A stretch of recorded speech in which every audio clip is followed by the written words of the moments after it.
Hello student, welcome to Study Code. Today's topic is molality. इसके पहले हमने last video में हमने मोलैलिटी पढ़ा था. Molality is represented by capital M. आज हम मोलैलिटी पढ़ने वाले हैं. Molality is represented by small M.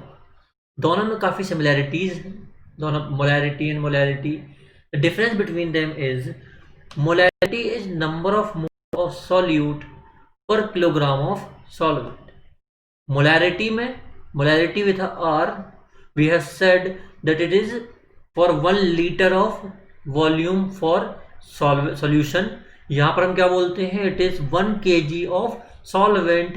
ये अकेला, this is only single term where we use solvent instead of solution. तो फॉर्मूला क्या है मोलैलिटी? अगर फॉर्मूला पता करना है तो मोलैलिटी का फॉर्मूला क्या है, moles of solute divide bye kilograms of solvent, or it is also written as mass of solvent.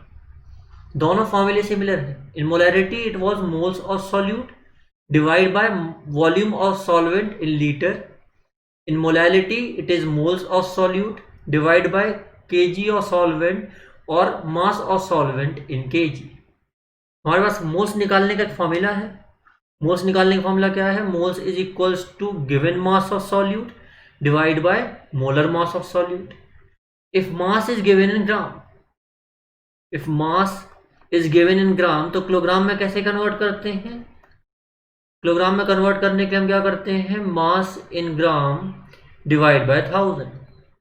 अगर हम ग्राम के मास को 1000 से डिवाइड कर दें तो क्या आ जाएगा, it will be equal to mass in kilogram. तो अगर हमें मास का फॉर्मूला या क्वेश्चन में मास जो है हमें ग्राम के टर्म्स में दिया है तो हम उसे 1000 से डिवाइड करके किस में कन्वर्ट कर लेंगे, किलोग्राम में. और you can also convert this formula in that term. उस केस में मोलैलिटी किसके इक्वल आ जाएगी, मोल्स को हम क्या लिख सकते हैं, गिवन मास. इसको हम क्या लिख सकते हैं, given mass upon molar mass into. जब हमने वॉल्यूम को डिवाइड किया, सॉरी किलोग्राम को डिवाइड किया तो ये 1000 ऊपर चला गया और यहाँ आ गया मास इन ग्राम. तो ये फॉर्मूला याद रखिएगा. मोलैलिटी निकालने के लिए फॉर्मूला क्या है हमारे पास, given mass upon molar mass into 1000 upon mass in gram for solvent. याद रखिएगा ये कैलकुलेशन किसके लिए है, यहाँ पर सॉल्वेंट का मास रखते हैं, सोल्यूशन का मास नहीं रखते. अब कई बार ऐसा क्वेश्चन आएगा जहां आपको सोल्यूशन का मास दिया होगा, उसमें से आपको सॉल्यूट का मास जो है वो सब्ट्रैक्ट करना पड़ेगा. तो आपको क्वेश्चन में हमेशा क्या रखना है, मास ऑफ सॉल्वेंट रखना है. यहां पर एक इंपॉर्टेंट पॉइंट और है. हमने मोलैलिटी पढ़ा था कि molality depends on temperature, but molality is independent of temperature. Molality is independent of temperature and reason है क्योंकि इस फॉर्मूले में आपने मोलैलिटी का फॉर्मूला ऊपर लिखा, उस फॉर्मूले में सारी वैल्यूज जो है वो क्या है, they all are for mass. और mass does not depend on temperature. Mass temperature dependent नहीं होता, वॉल्यूम टेम्परेचर डिपेंडेंट होता है. अगर वॉल्यूम टेम्परेचर डिपेंडेंट है तो हम क्या कह सकते हैं कि मोलैलिटी जो होगी वो क्या होगी, it is independent of temperature. Molality does not depend on temperature. क्यों नहीं करती, क्योंकि यहाँ पर सारे टर्म जो है वो मास के हैं. और अगर सारे टर्म मास के हैं तो मास जो है वो टेम्परेचर डिपेंडेंट नहीं होता. मास किसी सब्सटेंस की फंडामेंटल क्वांटिटी है, वो हम चेंज नहीं कर सकते.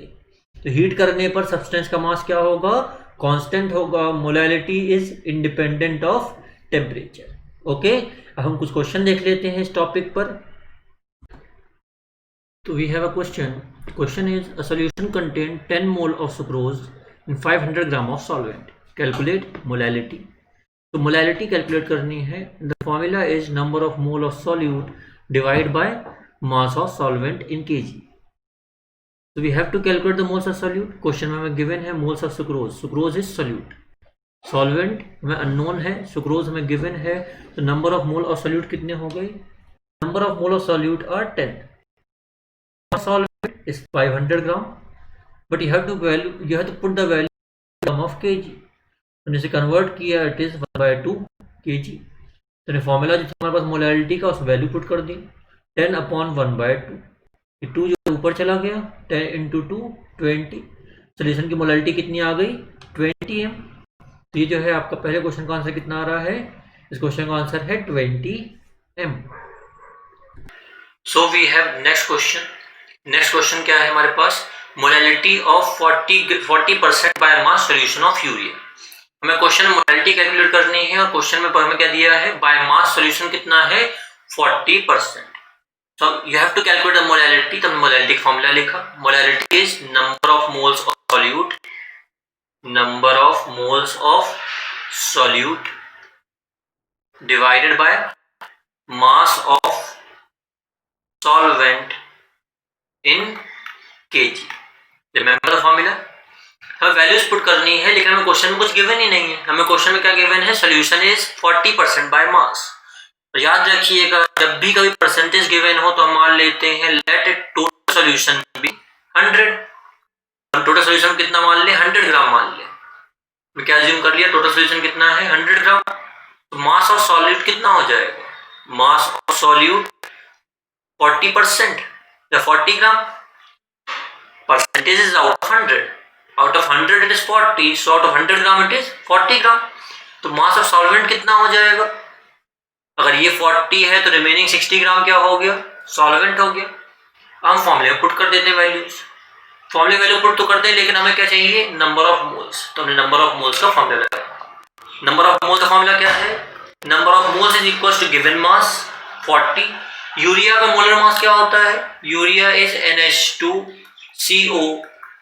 NH2 जब मोलर मास निकालेंगे तो कितना आएगा, इट इज 60 ग्राम। तो ये कितना आ गया, नंबर आ गया 40/60। सॉल्वेंट का मास चाहिए लेकिन केजी में, ये कितना है, ग्राम में। ग्राम को केजी में कन्वर्ट करने के लिए क्या करते हैं, इसे हम डिवाइड कर देंगे किससे, 1000। A/B डिवाइड बाय C/D, ये दोनों मल्टीप्लाई हो जाएंगे और ये दोनों मल्टीप्लाई हो जाएंगे। चलो कितनी आ जाएगी, 40 × 1000 और 60 × 60, 0 0 कैंसिल। Now it is 400/36। अब इसे डिवाइड कर लेंगे हम, 400/36 का कैलकुलेशन लगेगा, बट जब आप इसे डिवाइड करेंगे वैल्यू आएगी 11.11 मोलर, 11.11 मोलर। तो क्या आ गई, सोल्यूशन की मोलैलिटी आ गई। सोल्यूशन की मोलैलिटी कितनी आ गई, 11.11 m। और आपका आंसर जो था सीक्यू क्वेश्चन था, तो आप इसे टिक कर देंगे 11.11 m। So this is how molality is calculated. Stay tuned in our channel for next video. Next video में आपको मोलैलिटी का रिलेशनशिप सिखाएंगे। ओके, अगर वीडियो पसंद आया तो वीडियो पर लाइक कीजिए, हमारे चैनल सब्सक्राइब कीजिए और अपने डाउट हमारे साथ शेयर कीजिए कमेंट बॉक्स में। Thank you.